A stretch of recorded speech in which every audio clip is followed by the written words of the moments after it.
Lanang Parubaya ditemukan tewas bersimbah darah di jero kamar penginapan Sawah Mas yang berada di Jalan Jenderal Sudirman, Kelurahan Sungi Pangeran, Kecamatan Ilir Timur 1, Palembang. Siko lanang Parubaya ditemukan tewas bersimbah darah di penginapan Sawah Mas yang berada di Jalan Jenderal Sudirman, Kelurahan Sungi Pangeran, Kecamatan Ilir Timur 1, Palembang.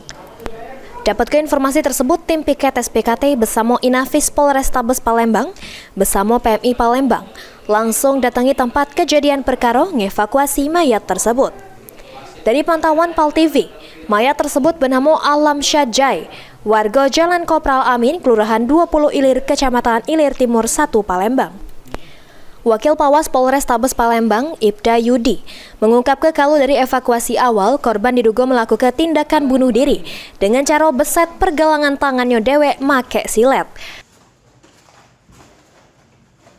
Kami mendapat laporan dari pihak Hotel Doors bahwa adanya mayat. Ternyata setelah kami datangi dan melihat dari kondisi mayatnya, ternyata sepertinya bunuh diri karena pergelangan tangannya di siletnya hampir putus nadinya dan darah berceceran. Itu aja untuk keterangan lebih lanjut mungkin kami bisa sampaikan nanti. Sementara itu, Kanit Reskrim Polsek Ilir Timur 1, Palembang, Ibtu Andrian ngungkap kalau korban ini datang ke penginapan sejak Jumat sore. Pas jamnya ninggal ke penginapan, korban dak kunjung metu. Ngebuat petugas datangi kamar korban selik korban sudah terkapar bersimbah darah. Peristiwa penemuan mayat terjadi di penginapan Reslendos, Jalan Jenderal Sudirman. Jadi korban ini dari kemarin masuk di dalam kamar mandi, namun tidak keluar sehingga sampun curiga.